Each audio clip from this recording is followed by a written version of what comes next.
Welcome back to Midnight Therapy. I'm your host, Kat Matthews. Very special episode here today, number 15, the very first Kat Matthews Midnight Therapy episode with a guest, and it's a very important guest, Mr. Eric here, my friend that I have mentioned dozens of times in a positive light, from Florida.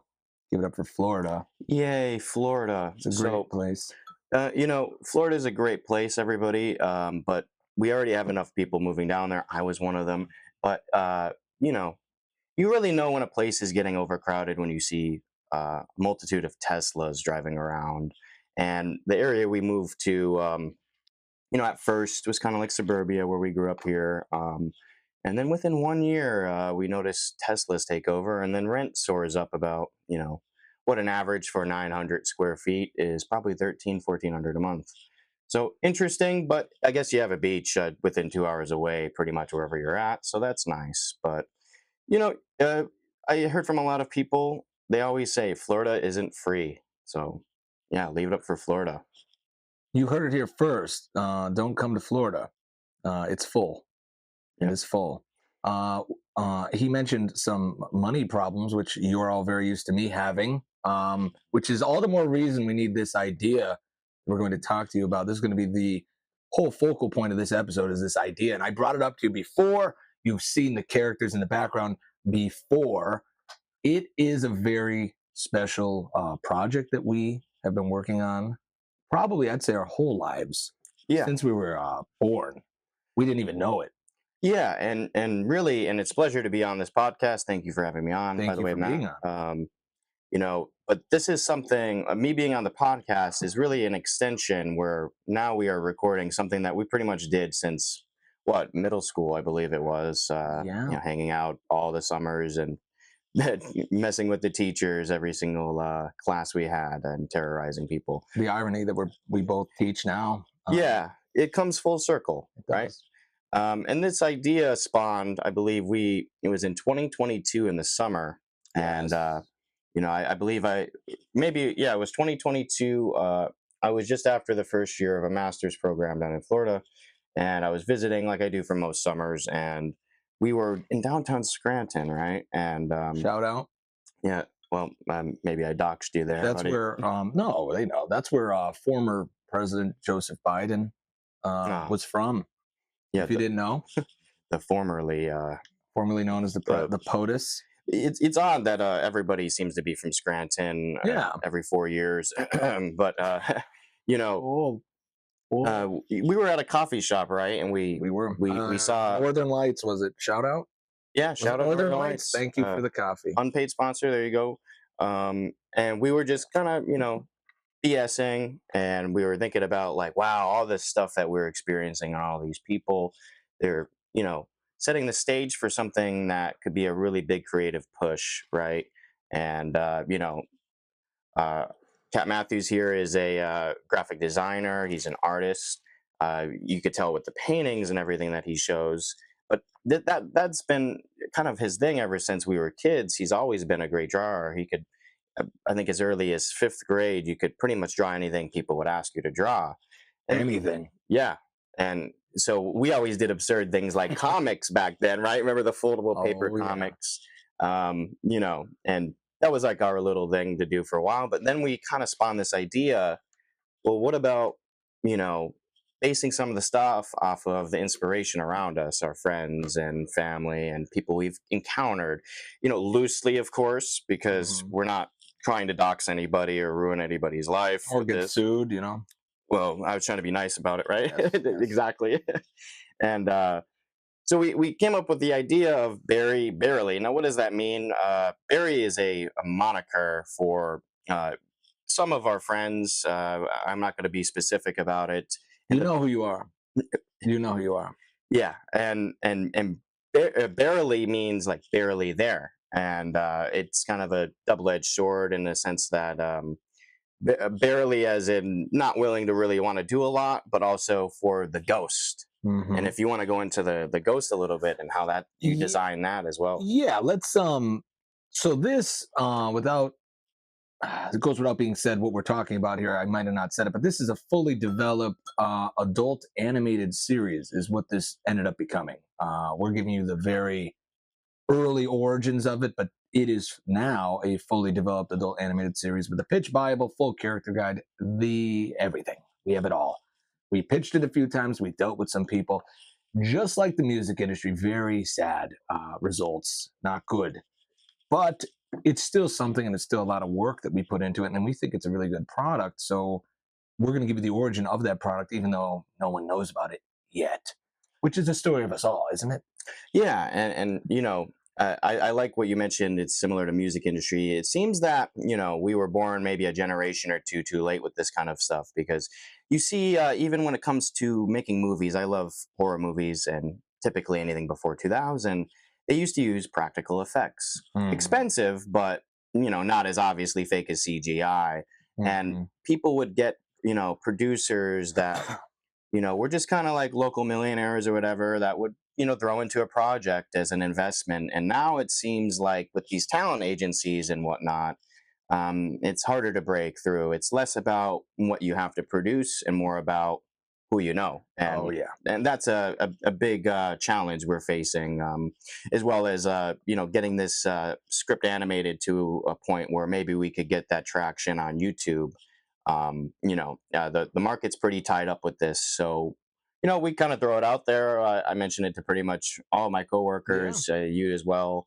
Which And has to be funny. Like with me, it's funny. Like yeah, I'll be at a Perkins, and I'll be like, "Hey, do you want to see my show? Look!" And I'll whip out my phone and he'll be like, "Get away from me!" Like, what the hell is that? I'm like, "See, that's Barry." yeah. And, Well, but you got to do what you got to do. It's called a shameless plug. a shameless plug indeed. That's life. And all you young kids out there watching, no one's coming to help you with your dreams. So if you're not willing to shamelessly plug, you got to think of something else, because that's the only thing that works. It's the only thing that ever worked for me ever was sending those weird DMs to like managers on Instagram, like, please listen to my music. Now they don't, but they know my name. It's very Jack Sparrow. Yeah, Like, but you have heard of me. yeah, and it's interesting that you keep it intertwined too with your music brand as Of well, course. to an extent. You keep that same focus going forward. For me, I'm a bit more like underground with like my own brand. I don't. I'm kind of awkward with things, right? And so, like, I was around a bunch of principals. I have a leadership position at my old job, and I didn't say anything personal to them probably ever before. Kept everything only strictly about what we were doing, and I'm just like, hey, you guys want to invest in Barry Barely? You're gonna need those spreadsheets by 4, Yeah, and then I show them like the cover page and like, holy crap, he's serious. Yeah. Like, you should pitch to us one of these days. And they're like, we have connections and stuff. But the problem is, I think people may have these connections and they might even have a family member, but when you shamelessly plug, people don't see the vision that you No. see. And I Mm-mm. think a big part of this is kind of explaining that vision and giving it that platform. So it's words are limited, especially in an email or in a different setting. Here we're going to lay it all out for you guys, from what day one all the way to where we're currently sitting. Yeah, one day weird kids will watch this and say, "Look, this is like my favorite show's origin. There's the creators before it was popular." Yeah, And they'll stream about it, and they'll make videos of this video reacting. yeah, Maybe, and probably what's not. where is that new SpongeBob that has Yeah, defined an entire yeah. generation? Seasons 1 through 3, or 1 through 4 or 5, if you want to look. Golden age. Yeah, and if you say that, if you're our age group, let's say 30 and below, even younger Gen Z, they're tapping into it.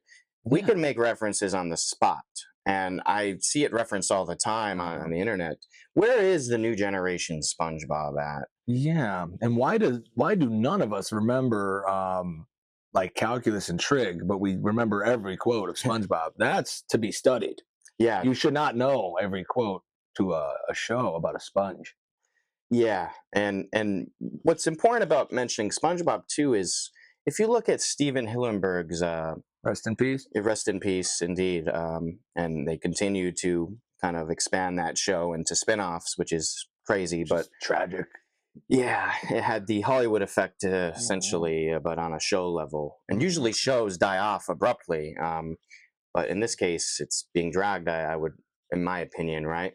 Yeah. Um, if you see how he began, he studied marine biology Yeah. out in California, and I know many other marine biologists. Whether it was in D.C. or Miami at the time. There's not too many things you could do with that. I know one of them does charter boats Oh, where they fish and fillet. So he came up with these ideas. I guess he was a bit of an artist himself. yeah. He was a fry cook too, I think. Like Oh, on the yeah. side, like I swear. So he had all the pieces. I Yeah. think he did a brochure for the one Oh, museum and yeah. marina he worked for, and he drew like the first little SpongeBob guy, Yeah, yeah, and and and he I ran with it. we encourage you guys to look this up too. Yeah, There's this is not peer reviewed as always. Please do your own research. Yeah, and I think we could back this is like securely true in It's this case, pretty but close. definitely check it out too because they've covered this a lot. You have to look for it Yeah. specifically though, but he got a pitch and he struck a deal with Nickelodeon with the pilot, and Hmm. you know we see how all it took was that moment, that event Hmm. horizon where things played out correctly and it took off, and it's probably arguably the biggest cartoon show of all Of all time. time, for sure. Yeah. And it goes back to what I always say. What luck is, it's when you prepare and then an opportunity strikes. You need both. If you're not prepared, the opportunity, if it happens, you will have nothing to go to the next step. Like Hawk to a girl. Oh. Like I always say, if she had something, she'd be even Mm. richer right now. Yeah, and not to get too deep into these things, but Deep. typically something like that will happen. You get caught on Hmm. camera, But making a mockery of something or whatever, and then they wonder like, what are you gonna do next? we'd be like, here you go. Here's the show. Yeah, And the script. exactly. I would say, here's the script. Yeah. Here's the script. Now, where's my opportunity? How come nobody comes up to me and interviews me on the street outside of the bar? Honestly, you want to talk about unfair? Oh, That's unfair. crusty crap fun fair. Right. See? See? The references are in full effect. Do you have, tell me an algebra equation? Uh, Probably not. y equals mx plus b. That's about it. But Is that a slope thing? yeah, Secret Service? and we're on a slope The now. roof. A slope rising, a rising slope towards greatness, hopefully, right? Or maybe it's the degradation. Who knows? But Secret Service doesn't know slope. yeah, They might know SpongeBob, though. yeah, Eric's very right. We're going to jump into the show here.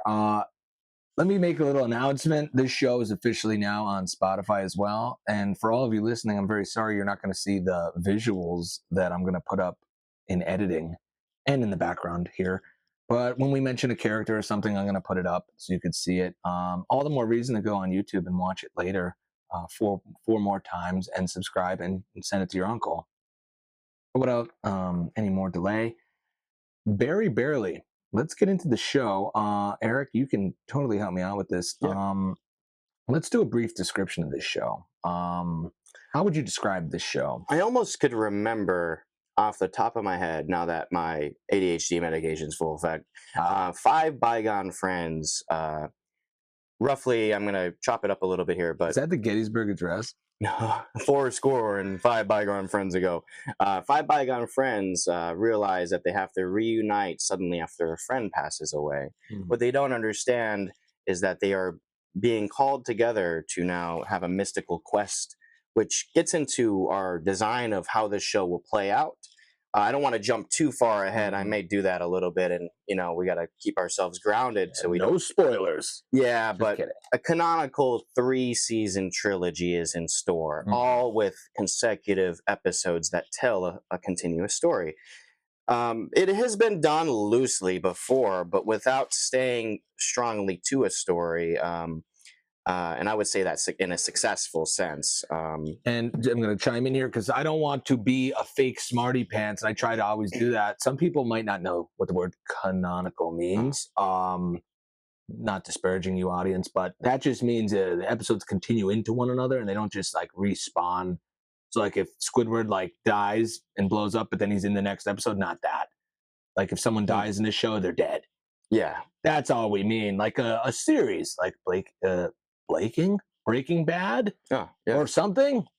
Squid Game, Squid Squidums. Game that we never got a season 2 for. Never Yep. got season But two, but uh, you see how that continues. This is what we mean, but for a cartoon, yeah, which is pretty cool. yeah, and it's think of Michael Bay features mixed with SpongeBob humor, mixed with dark humor, mixed with Yes. Simpsons universe of Oh characters, yeah, and and the gross ups of SpongeBob, Ren and Stimpy, and Flapjack. yeah, like those still images of the Uh-huh. painting that's grotesque and highly detailed to throw the audience off. Hmm.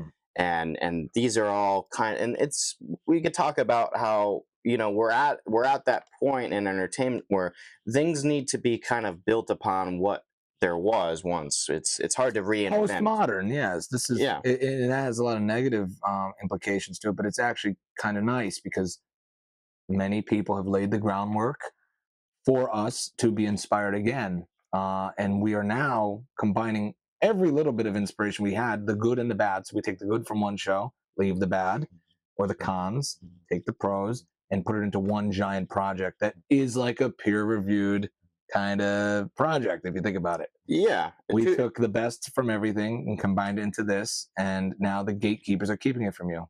Yeah, you have two individuals who have these kind of yin and yang abilities here. So I did mention that Kat Matthews here is a really great graphic designer.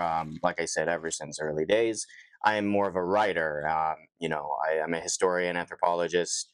I've written more papers than I'd probably have liked to admit, but this is a more of a fun venture to organize some writing, make things sound good. Maybe we work together on both of these things with inspirations like ideas for the script or Oh, for ideas for sure. design. So it's not like a one hand here, one hand there. It is definitely synchronous, which 100%. we share the same humor for over a decade now. Mhm. So it's not like defined roles. That's why we're co-creators on it. But just showing where we approach this and how we do this. So we did come up with a few things in our pitch Bible package.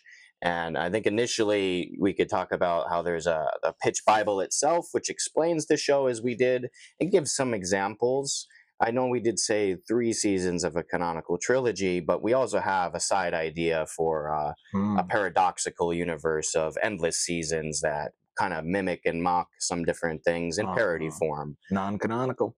Yeah, the non-canonical adventure, so to say, with the characters and all of that recurring. So one where it tells a story where death is kind of permanent, and one where anybody could be thrown into the mix at any episode. So there's Mhm. some flexibility there. And just for the record, for anyone out there having similar dreams or aspirations, we did this all pretty much at like a Dunkin' Donuts. Ah, I mean, this we would meet up on our own time, and I always say this with other things, with comedy, with music, with everything. All the songs I've written and recorded, all money thrown in and time, with not a lot coming back. This we worked for free for years of our life mhm, because we believed in the dream, but it was a lot of hours we put into the show. yeah. Anywhere, and anyone could do it. You buy a $3 coffee and you sit down with the old men, and you got to hear them listen. You got to listen to them talk about Who were stuff. also mentioned in a sense. Oh, right. We Like built the entire show around what we saw, and they're totally in the show. Duncan Athens is Yeah, actually where we see it. It's a whole yeah. location and Hmm. loosely inspired on the fact that our local Dunkin' Donuts shops around our area have a lot of older folks that come very religiously, in a sense, Hmm. to meet and talk every day, They're and like we've seen that, elders. and we've engaged with them. I remember in the Uh, deep winters, we would always kick it with them and just pick their brains about their life experiences. So 100%. just had to throw that in there No, no, it's because it's yeah, 100% perfect. I couldn't explain it any better myself. yeah, We're totally inspired by everything around us, but our main friend group at the time really got the main characters going. So we're just going to talk about them quick. Captain Zorro is a character based loosely on myself, and Dr. Frugrichsen is a character based loosely on Eric here. I'm going to put those images up. You'll see them in a cyberspace. Not now, but later. And then we have some other characters that are in the main group. We're not going to get into too much, but Barry's the big one. The show is he is the main character, but he also isn't. It's an interesting thing there. But Barry is the friend that sadly passes away when the show starts. We don't explain how or why, Mhm. but it calls for all of us in the friend group to reunite for his funeral and viewing. And then we figure out shortly by the end of the episode that he is not fully gone, and he does return as a fat green ghost. Yeah. Um, and that tells you so much without saying anything at all. Well, and real quickly, I know we're going through the characters, but Mhm. to give a context to the pilot episode script, right? It starts off with all the friends reaching out to each other, trying to reunite, and they're all in different scenarios across the world. They come together Mhm. for the funeral, and there's more in between, of course. Mhm. Some funniness happens, and we see some more characters extended, and then it ends up where they're at the bar, which they used to go to all together, Mhm. And this and might be based on real events, loosely, right? loosely. And all of them do something that creates sort of a seance, and the ghost emerges at the very end. Yes, we So it sets it up. unintentionally bring him back accidentally Yeah. by doing things we've always done together, thinking nothing of it, not realizing the importance of it, which is something you can think about tonight when you go to bed. Yeah. And the characterization, as we go back to going over the characters, the point of this show, which may be like more of a South Park kind of approach, is that Hmm. pretty much everybody is an asshole and has Yes. major flaws. Yes. And they really are characterized around that and how they conflict and interact with each other throughout Yes. this script.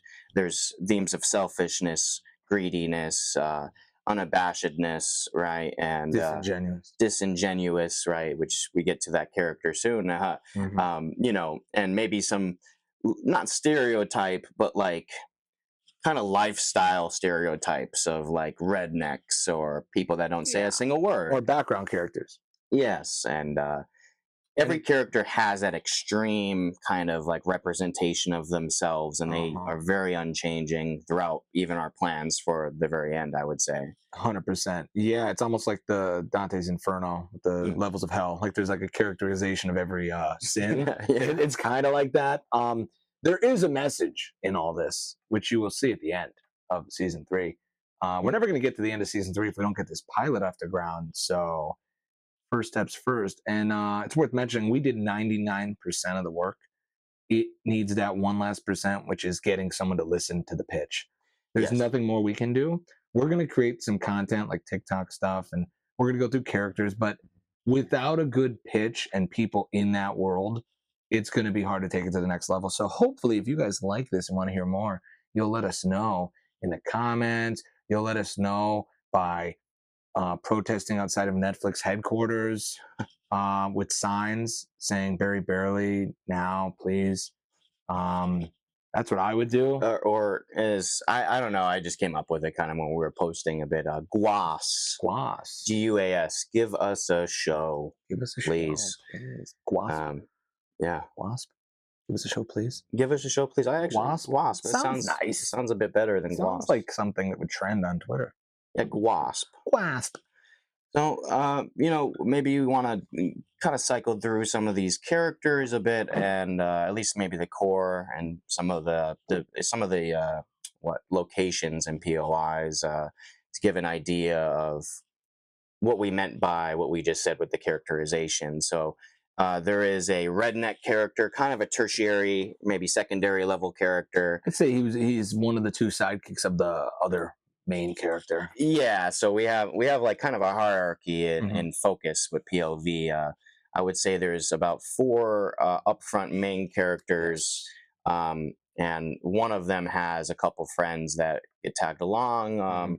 Like sidekicks, henchmen, whatever. The two that are loosely based off of us, I would say, are more hand in hand, kind of like we are in real life. But we also have like an interesting vehicles, Yeah. not So. even figuratively, literally. Mhm.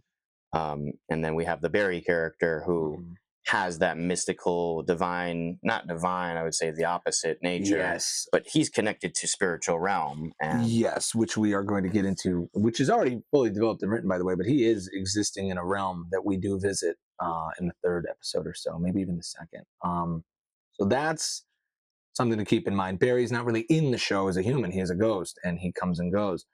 The humans in the show, like Eric just said, We have his character, or loosely based on his, the one loosely based on mine, and then we have the third, which is D. James, right? Ah, yes. D.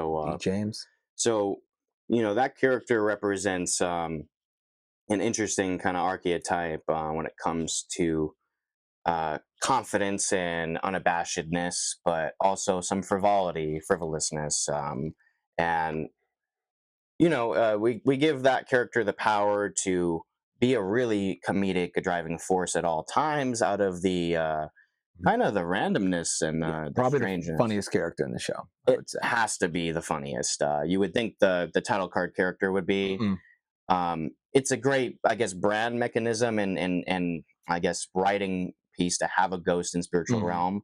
But the D James character has to be the most antagonistic main Uh-huh. character that all the characters that come with that batch Oh yeah. really drive a lot of the things in the show for sure. And Hmm.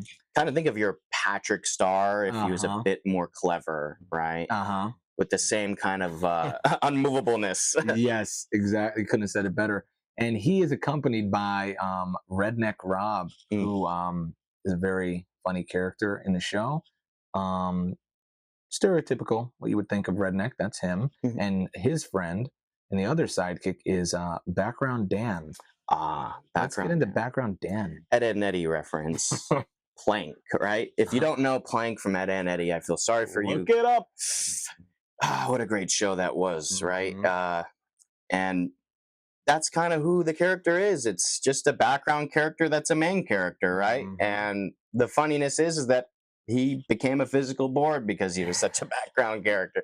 So they duct tape things to him. Yeah, he doesn't really speak. Only a couple people understand him. Redneck Rob and D. Uh, James understand him, but he kind of just mumbles a little. and they use him as kind of like a tool of affirmation, like, oh yes, well he said that, and Yeah. everyone looks and they're like, oh, Yep. you know, And they hang out in a giant stretch pink limo that yeah, D. James owns and Redneck Rob drives. And they a bit travel recklessly, a right? little recklessly. Maybe he's drinking moonshine while driving it. Who knows? Maybe D. James and Background Dan are in a hot tub in the back drinking. Who knows? But that's how they start when we contact them about Barry's viewing and funeral. That's where you first see them. You want to talk about Dr. Frugrichsen, what he's doing? Oh yes, so Dr. Ferguson, right? This guy appears with the first phone call in scene 2 from Captain Zorro on a Hmm. burner phone out on the outskirts of Dubai. This is a guy who is an anthropologist, of course, maybe archaeologist, you could say. It's not really too defined in that angle, but he's a PhD, and the idea is frugality, kind of that greediness, but not personality wise, more so in action. Like that's more unabashedness with people coming after him for his student loans, right? And it's kind of like also a nod to what's going on in this country with student loan issues, right? And Relatable, yeah. this guy travels the world. He also is a really heavy gambler type that will find any way to make a little bit of money and take it. And the funny thing about that is, it's kind of hard to make a genuine character like that without making a group of people look bad, right? Whether Hmm. it could be any type of group. But the thing is, he's unique in the sense that that's just who he is, and Hmm. he is only looking for new ways to gather a little bit of money, and then once he gets it and gets that high, he blows it somewhere. And in the main scene, he is on a chase, and we have some characters that are more local to, let's say, Arabia, right? Hmm. That save him and help him get home. We leave a little bit open there, but that kind of mentality carries the show. But how he acts in a personality sense, he's not the same greedy type of personality, but he's more cut and dry and Yes. harsh, I would say. There is no sugarcoating. It is calling a spade at all times and being more direct. Every character kind of has that dichotomy where Hmm. there's the face value and then the actions. And I would say that we'll get into Zorro too Yeah. next. But they have kind of like what they have to do to make it by in life, and then who they are in a relaxed setting around their friends that they grew up with. Yeah, and that's kind of the beauty of it. When we're all reunited, it takes you back kind of to that, which is very similar to real life. And it's nice to have it once in a while, but it can't last. You know, that nostalgia feeling of Yes. that. But we do capture that pretty well in the first episode. It kicks off with Captain Zorro. That's the first character you see, um, and that is a bounty hunter character. Doesn't really explain in the first episode quite how he got in that situation. Just Mhm. like everything, we don't really tell you anything right off the bat. You kind of have to just watch it like a series you would on Netflix and figure it out as you go. Yeah. So that's why it's cool. I think this animated adult series really does have an adult, mature vibe to it, even though there's a lot of immature comedy in it. Yeah, and the immaturity is, like I said, inspired through all these other facets that we've encountered. But with the Zorro character, what's interesting is we have a rough cut individual who has this really cool field that he's in that's Hmm. driving his physical character, so to say. And then in a personal setting, you see that kind of, that same kind of brutishness in a way around certain characters. You could Uh tell huh. the tolerableness of him versus some of the other characters. He's on a thin string, a hair Yes. trigger. Others are more open and philosophical, and we see the characterization take place. And obviously, if you couldn't tell, even with us on this podcast, Ferguson and Zaro, they get along well when it comes to talking on that deeper level. And this is a big deal for the show because it's giving those two characters and their discussions and their funny reactions to the nonsense around them explain kind of the deeper connective tissue going on. It's the Yes. messaging.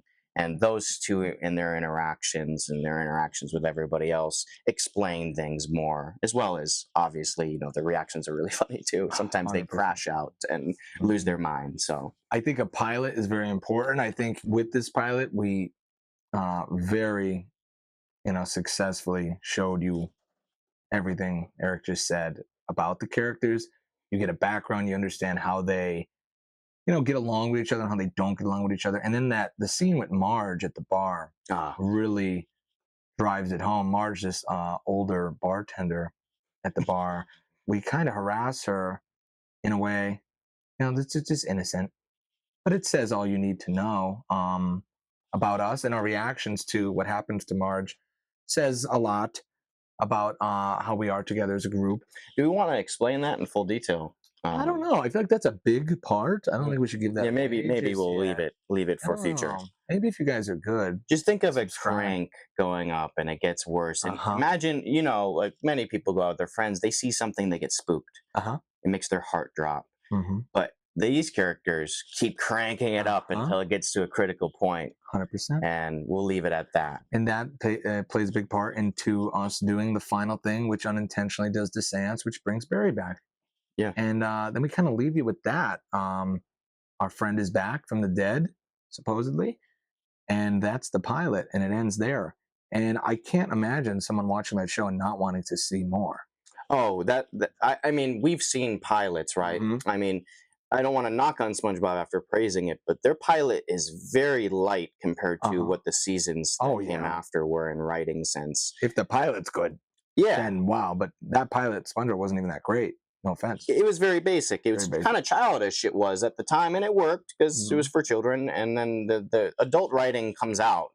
We are upfront with what we have here, and we are taking this all into consideration. And when we develop it and plan it, we want to throw the kitchen sink at you and make you hooked immediately. Hmm. And I think we successfully do that with the character design and the story we have laid out in this first episode. 100%. It's very theatrical and how it plays out.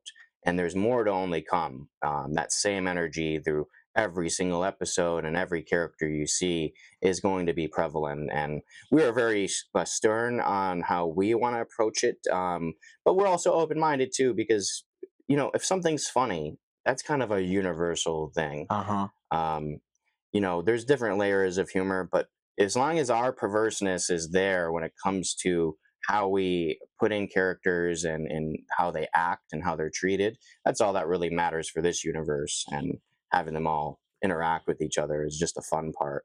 And I was just ranting on the last episode. about there being no creative ideas anymore Mm, most of the time, and everyone's just piggybacking and mm. squeezing every last bit. Trending. Yeah, like Scooby Doo. You got that Velma show.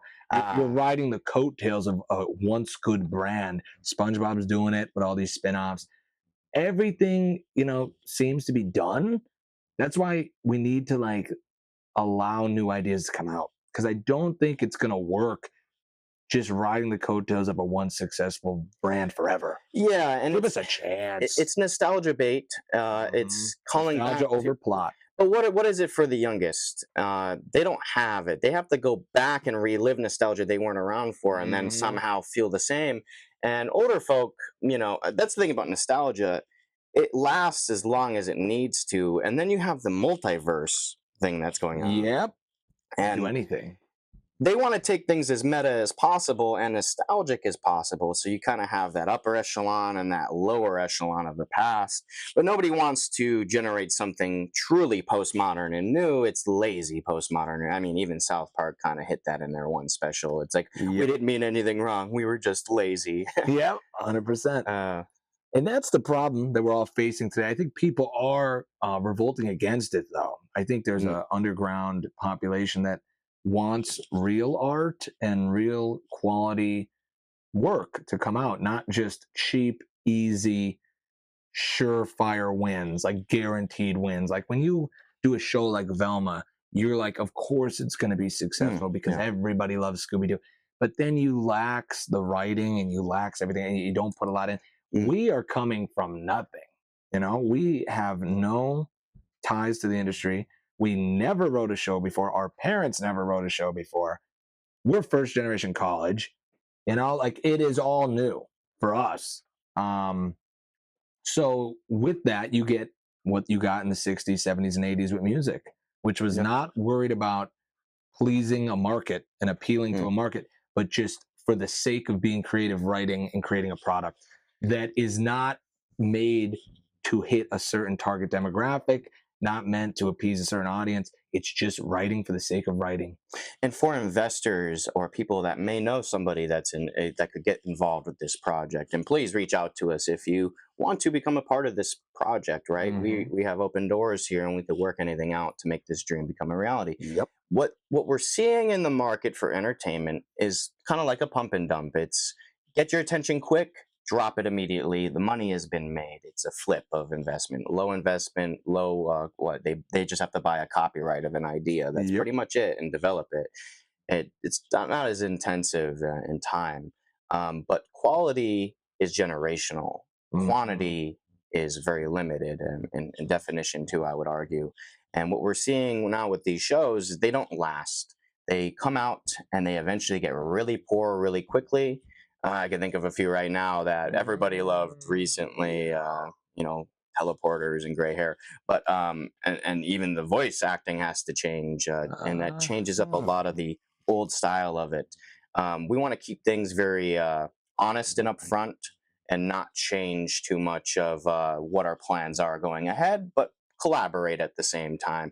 So, Uh-huh. for investors' sake, you want to invest into something that has a long-term plan Yes. and wants to connect to audiences. And a good example of that was how South Park approached their seasons. Their first few seasons were more storytelling, right? And now they're getting more into the Like social commentary stuff. Yeah. yeah, social commentary and all of that. And we are not uh, coming up with an like a loose premise and then throwing it into chat gpt. Yeah. We wrote all this with a very unique sense of humor that only me and Eric share, and I know that might not be understandable for a lot of people. I don't know if you can grasp that. Some of you that have very close friends out there might understand that there's a humor that sometimes two or three people share and it's unique to them. If you could put that into a show, you can't just let anyone, write or continue that show. And you saw that with SpongeBob too. Yeah. When the writer was gone, the original writer, the creator, Hillenberg, it changed. The show changes. And as Tibbet held on to it, he had some great episodes, but there was Did. less underlying messages, and Yes. then now we see it's just debauchery And and now it's slapstick just humor. postmodern Yeah. chat gpt could write a modern SpongeBob episode if you give it enough info. It'll write it and it'll be okay, but it doesn't have the the heart and the love. Like SpongeBob would put the love in the Krabby Patty. Hillenberg would put the love in the show, and Yeah. it's missing the love. We're here to bring it back to you. If this show ever comes out and people watch this episode, they're gonna be like, "Why were these guys talking about love?" This show is like insane. Oh yeah, But but the irony is, it's still we have the same ambition as yeah. Hillenberg. It's just a different show. This is a very different show. For the record, not very much like SpongeBob, and all. Only a few things are like SpongeBob, but this isn't going to be something you probably let your kid watch. Maybe Yeah, if you're yeah. if you're a fun parent, Well, let's be maybe. honest. I'll even give a little bit of background, and this might be true for a lot of people in our demographic. Growing up, we had the age sort of warnings on everything PG-13 or even with gaming 17 and Hmm. up. And They were rarely followed, and they still aren't. well, that meant it was going to be good. Like Yeah, a rap album, would you ever listen to it if it didn't have the explicit warning on it? It would be, oh, what is this? yeah. Or if it's censored, who listens to censored music? I mean, if you have kids, right, really young kids, you want to protect their innocence a bit. But with technology and TikTok, especially, and Yeah. more Wild West things coming out like the early 2000s, everyone has streaming platforms, and they kind Mm, of click whatever they want. So yeah. the idea for this show, I think, cable is pretty dead if anybody's on cable It's now. who's on cable? Yeah. Is that, if you're on cable, comment, but it's got to be 1%. Yeah, like Direct TV. I know they keep saying they're going to come back. People are sick of buying. Oh I yeah. don't know about that. But unless there's a really big push to have more on-demand options, I think streaming is going to be Mhm. our way to go. Future prediction here. You're hearing it here first. Remember we talked about the idea of the God stream? Like, The God stream would be you get to pick shows from all the streaming platforms, but you get a limited oh, number. Imagine that. yeah, I have the God stream. I could pick 30 things from all the platforms a month. Two from yeah, Netflix, three from that. If that comes out, that's going to sell all. And all you got to do is outsource like a streamer, mm, like a streaming distribution platform. So if people get five from Netflix, Netflix gets that percentage, and that would work because that's what we want. We want the yeah, variety cereal from yeah. Little Bill. You Remember know, Little Bill? oh, The little Fruit Loops, the little Apple Jacks, the compromise. yeah, and that's a great idea. And at first these streaming platforms are going to be like, extra money, and then when they see it take off, they'll just launch their own. But that's the reality of where they're at, right? They squashed Blockbuster the second they were allowed to. That's going to come back. Um, Blockbuster will yeah, be back because we're yeah, all nostalgic losers. We talk about this all the time, but we all just want to feel good again, yeah, and that is like a nice warm blanket. Friday night, you got the Dominoes in the car, you go to Hollywood Video, and mm, you get I don't know what movie you're gonna get. You're gonna get Back to the Future on VHS, and you're gonna go home and watch it with your family and fall asleep on the couch. And that's the last time it was ever gonna be that normal. and you'd rewatch shows and go through all the effort to rewatch shows and pay all the late fees for forgetting to bring Yeah. them back. And now we see them, and the dopamine isn't there. It's not an No, event anymore. It's no. just a scroll wheel, It's right? something to put on in the background when you look at your phone. That's what Yeah. a movie is. We want to have something new and engaging Yes. that uses nostalgia in only the slightest and correct ways. Yes. It's not reliant on it, it's just fresh. It's reminiscent of it. You ever watch a show and finish it for the first time saying, I wish I could rewatch it for the first time again? But it's going to happen, Hmm. and it's spoiled. And, Game of Thrones is a good one too. A lot of people Hmm. started late and all of that.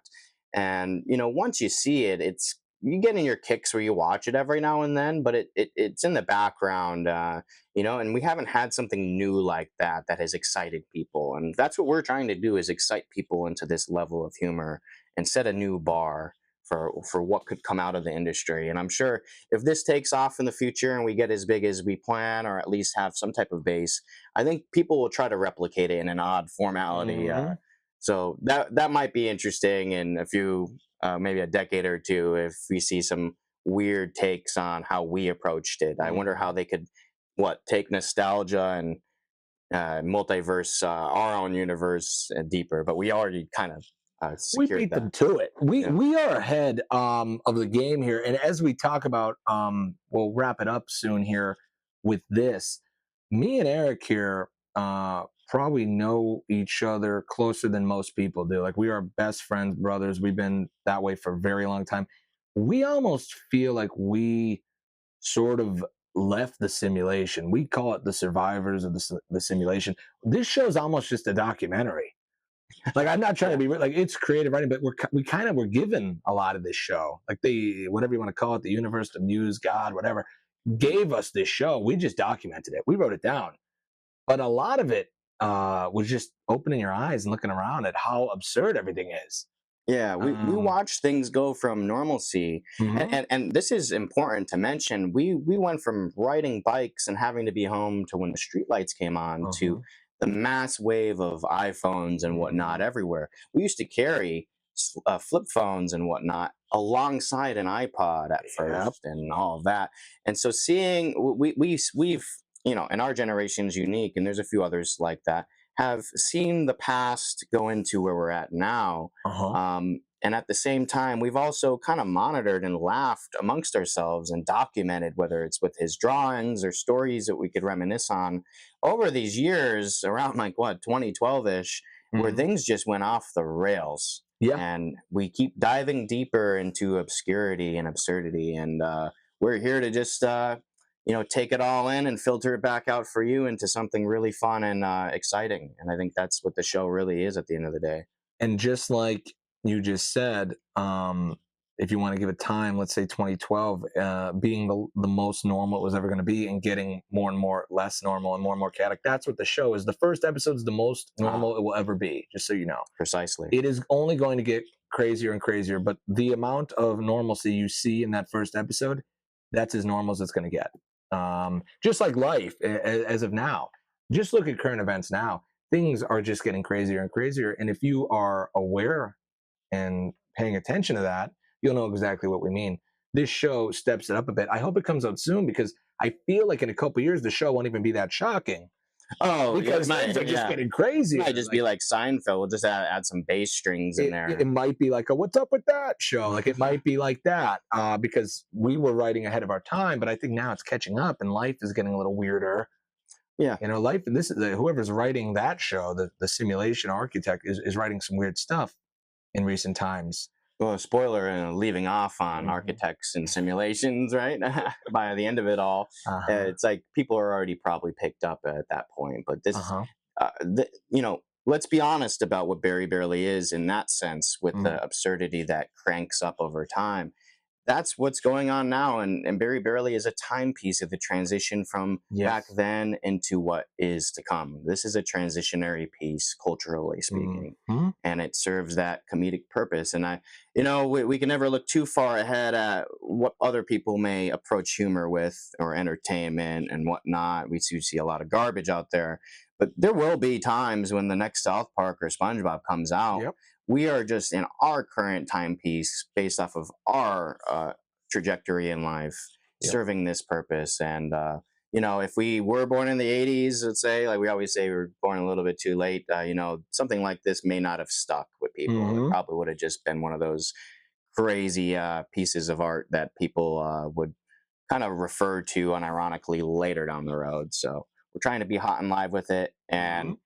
stay with the trends, but also give that social commentary and depth. And we serve as that transition. I think is the biggest thing. It's the old adage, society reflects art and art reflects society. It's a Yeah, debate, what does what. We didn't do this. We didn't want to do this. The world made us do that. I'm being honest. Society pushed us to do this. I'm being honest. Um, it wasn't. We didn't say one day, "Hey, look how crazy things are. Let's document it," and had to go look far. It was right in front of our face. yeah. Like, We everywhere we went, it was just everywhere you go right now is crazy. Our creatorship, yeah, is just kind of sitting back and realizing the opportunity there is to record a lot of Yep. crazy a To lot of it is. document it, yes. Yeah, there's crazy encounters, maybe some design personifications and whatnot, and characterizations and all of that. It's a reflection back out, Hmm. and But we only stretched it a little. Like, not to be, I mean, we only exaggerated a little bit. Like, it's kind of pretty accurate to what I, happened. I mean, like, if we're being honest, if you were to do a live action version of it, Yeah. it's totally like We doable for have like all a the show. like, none of these characters are really like, we could probably get them. Like, we could probably get all the characters in the show to do a live action. It's not like they're just made up. We didn't just make up like Bluey. You're never going to find an Australian dog that's blue, but we could find you the real Barry, and he might be on this show one day. And it's not even the person itself too that we loosely base things off of, or other Oh, attributes we add to yes. that character. Like I said, it's not one to one, but they're archetypes of Yes. people that are existing culturally Yes. in our society, in the United States, Western, and all of that. They're archetypes. And I think what a big deal with the show is other friend groups will see similar archetypes kind of Oh, replicate their own friends in time, because 100%. it is a cultural narrative, in a sense that we are looking at what friendships kind of became, and how crazy some things Yes. are. Because at the end of the day, it's everybody reacting to the craziness and absurdity of the changing times. Hmm. And this is that reflection of it. And this is truly a nice reference point if you are 20 to 30. If you're listening right now in that age group, and this is very unique. I don't want to say anyone older because I don't know if you had the same experience, but if you're 20 to 30 now in 2024, you are seeing how you lose certain friends around this age and how things change and how you get married or you buy a dog or you do something, you change your career, you have a crisis, you move somewhere and you become a TikTok influencer I don't know. People do a lot of crazy stuff at this age, so it's going to be relatable to you. And I Mm. don't think there's a show for us. There's no No. show for us for our age. Everyone else is like doing well. Like you watch Friends. Sorry if you do. Friends sucks. But like they're like living in this nice New York apartment or whatever. It's like nobody could afford that in their 20s. No, What? I want somebody to produce a show where Hey, people are on the run. yeah. They're on the run. They're moving. They're going against the Mhm. grain, Barely getting by. I barely want to know that. scraping by. They're, our generation, with especially if we talk about like financially, economically, we're putting such a focus on experience. And a big thing about all these places we've come up with and designed, because it's not just characters. Yeah, we also exaggerate the places too, Yeah, and we base things off of places around this area and elsewhere. it's almost like the joke. Last night was like a movie. Well, this is expanded well beyond anything Yeah. like you would think of. This is if you were on multiple drugs and referencing a place you and your friends went to, and it's Yeah. all warped and crazy. That's kind of like what it was back in the day. Like when you look back at some funny moments, or the other day we were reminiscing, looking through our old videos and stuff. At the moment, it kind of does feel like we were in the show. With Yeah, it's like, like we're watching the show that yeah. you guys haven't seen yet.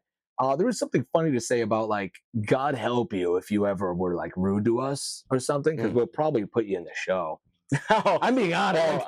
I said that yeah. to a coworker over the school. I was like, "You're in the show." She's like, "What?" I was Oh like, no, "You're in the yeah. show." She goes, "What are you talking about?" I was like, "You're in the show."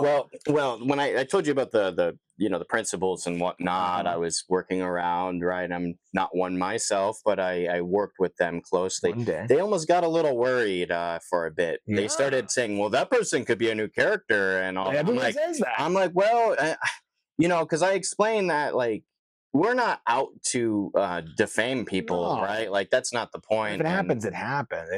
Like, like, no, no. I'm kidding. But like, if you're notable enough that we think you should be in the show, we might loosely base a character off you. And depending on my drawing skills that day, it might really look like you. I don't know. I don't know. Who knows? But it's freedom of speech, you But know. yeah, there's that fine line, right? But It's no, we're never going to disparage you. We're never We're doxing not doxing anybody. you, but we It, put a lot of friends and family in the show.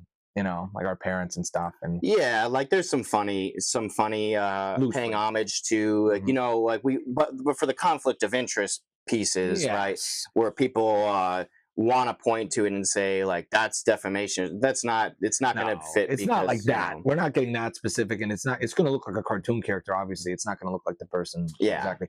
My uncle, his Mhm. character in the show that we based off him is very funny. I'm going to put him up on the screen. Notable, Super Sada. just so you get a little reference. My uncle has a super soda dispenser on his belt, Like a quarter dispenser. like a bus driver would have or something, and it dispenses Italian cured meat, and he eats it all the time in the show. It's the best. That's creative writing right there. And if you could go and say that was something you did for your whole life, like, good for you. I But like, know. we could probably find somebody else out there that probably does do something along the lines like that. Right in this town, there's You someone know, doing that. There's somebody who has pocket meat. yeah, pocket meat is. You know, a guy used to keep coleslaw in his I think the bike saddles. Oh, He had bike saddles. He would put coleslaw in it. oh. Yeah, Well, I know. There's some people that think they're a glass of orange juice after burning out too much. it might be in the show. Might be in the show. Yeah, maybe we're all a glass of orange juice floating around.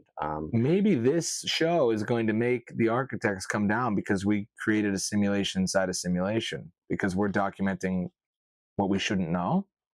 Maybe they'll be mad at that. Yeah, maybe it's a bit too meta. Might be too meta. Maybe by the end of it all, it'll be put on the History Channel to join Ancient Aliens a little bit. But that's. I would love that. If Barry Barely came on after Ancient Aliens and we were the first adult animated series on History Channel, I could retire. I would retire happy. And I think it's worth mentioning too. We're not in this. I don't think for the money at all. What? I think you know I am. it. Oh, Kidding. you doxed me. I was ready to say that too. No, I'm joking. Money's Uh, nice.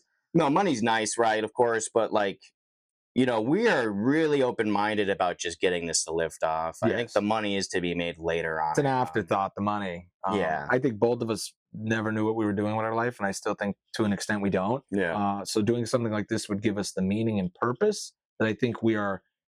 The job that we are at best doing is this: hanging out and writing and being creative.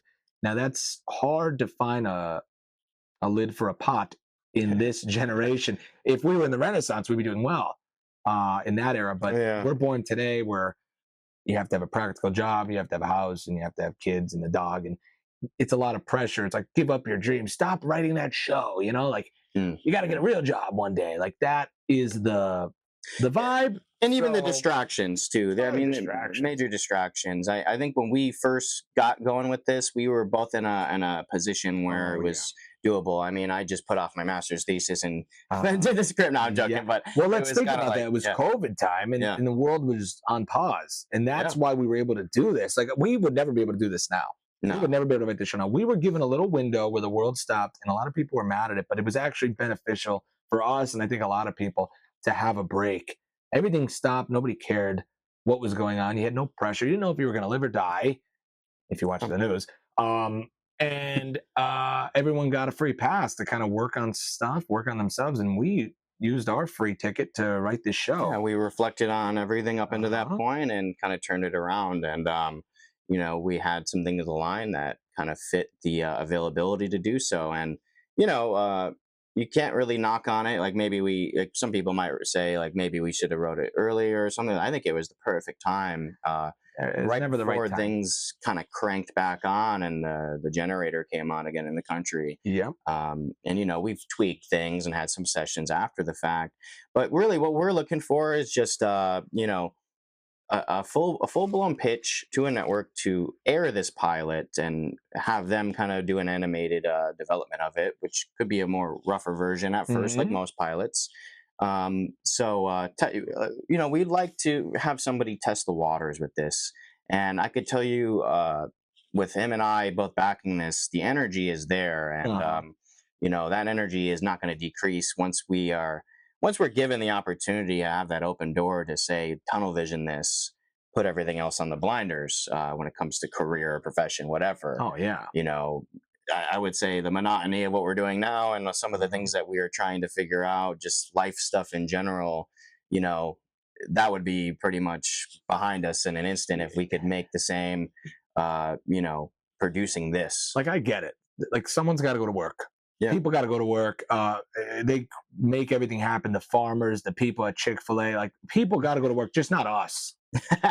Not us. We don't need. We don't. We're not meant to do that. Like I you don't try to. think so. You try to put us in a. Like we could do it, but like, wouldn't you want to use us like in a better way? You know. You know, Think about it. even in medieval times, they had people that would make a mockery of themselves, like the jesters, right? Yes. Let us do that. Let us do that. I mean, obviously, you don't need to be the ones dancing in front of the screen, I but would. well, we'll talk about prices in the back. But Yes. you know what I mean? You know, like we're at a point where we have that capability to bring to the table, and you know, the reason we're putting this out there is so we're trying to get those doors open, Mhm. and like, it's funny because we mentioned the 99% thing, and we need that last 1%. That last 1%, it's Mhm. just that special open-minded person with that connection that could open that door. And I assure you, and I think you could totally co-sign this 100%, is that once that first pitch happens, Yep. I am almost a certain, like, Yep. 100% chance we're getting through the glass ceiling there that we're I agree. Thank you for that brave "I'm with her" quote. We don't endorse any candidates on the show yet, I don't so endorse any ever at Yeah, all. Not yeah, never in my life. never. Um, But yeah, he is very right. We are waiting for that chance. We are still coming up with new ideas, making new characters all the time. Technically, this is the first Barry Barely content on the internet, so that's pretty cool. Put a timestamp on that. This was fun getting into this. If you guys want to hear more, Eric is going back to Florida today, but we can always do more virtual stuff. If you liked me and Eric and our banter, we could do like a Regis and Kelly show weekly. yeah, I don't know who's Regis and who's Kelly though. Yeah, that was kind of an old reference. I think it's like I don't watch those shows. It's like it's Kelly still, right? Is Kelly still in the show? I don't know if Kelly's Michael Strahan it's was on Strahan there. and Kelly I think now. he's gone too now. I think Ryan Seacrest. Seacrest and What's up Kelly. with him? Yeah. Well, anyway, I don't know who's really tuning into those shows anymore. Like, I think that's all cable at the current You're moment. right. Well, we could replace that for you. Leave some comments, please. Yeah, and I'm always free to call in, and we could talk about other topics as well Oh at my will. God, yeah, We could dabble in some of the other things that were kind of mentioned on the side, but 100%. when it comes to the show and Very Barely, as we keep the focus here, feel free to reach out to us in the comments below. Make sure you like and subscribe and everything. But we could have this discussion going onward, and maybe reveal some more things that we got from it. We have endless content to reveal to you. If there's any interest at all, let us know, and we will be more than happy to do it. This is a ton of fun. Any final remarks, Eric? No, I got a plane to catch in a couple hours, and I think we hit all the major, I think we did too. things. Barry might be on the show one day, Yeah, like the actual Barry inspiration, the one that inspired Barry. It's kind of yeah. like that guy that inspired Shrek. Yeah. Oh, It's gonna be. You're gonna be like, oh, I get it. You're, like when you see, you're like, oh, I get it. I get it. Like you'll be like, oh, yeah, that makes sense. You know? Well, yeah, maybe they'll give some insight into like the funniness too. Yeah, he's a very funny guy. We might have to get the bleeper out and because he's a very like a sailor. Talks very curses a lot. Yeah, So we'll bleep it because we know this is we're a professional show here. We don't need people acting crazy. we could kind of call back and pay homage real quick with a Barry story here. Sure. Is a very bellowing yell that he could do with Mhm. a high pitched nasally type voice. So what we have replicated, and it's the first quote or first statement or word from Barry in the show, and he used to do this in like public stores just to mess with us. Uh-huh. Go yellow like Yeah, that. that's his only line in the whole show. Yeah, His one apparently. line in the whole Yeah. show in the pilot, which is funny. But yeah, he does it so good. So remember that timestamp there because we're gonna make him do it. Make him do it. Yeah. on the show. We have to feed him whiskey to get him going. Like And Cowboy Killer Reds. he needs a lot to get going. You know who you are. But he needs a lot to get going to get comfortable. But then he gets too comfortable. Well, It's a balance. yeah, it's a give and take, It might and make for a good episode though, I think that'd be a great episode, and for sure. and Barry, we need you. We need you to be Barry's voice actor. And we need you to be Buckle up, part of buddy. the show. We need you Come in back to this. music too while you're at it. Mike Yeah. used to play in Cat Matthews. Oh Great yes, guitar players on many tracks. Bad Guy Anyway album. Uh, Shout outs there. Did the solo, right? Yeah, indeed. We love you, Mike. Love you, Mike. Yeah, this very monumental episode here. Not only was it my best friend and brother Eric, who I love dearly, it was the first guest ever on Midnight Therapy. This is a big moment for the show. You 20 subscribers out there getting your money's worth at this point. Remember this day. You heard about this monumental show. It's the first time you got to meet Eric, and hopefully there's many more episodes to come with Eric and talking about Barry Barely. So with that being said, thank you all for watching. Have a good night and stay curious, my friends. Yep. Peace out. Pleasure meeting you guys. Pleasure having being on the show. Thank you. Actually, you could probably cut it off at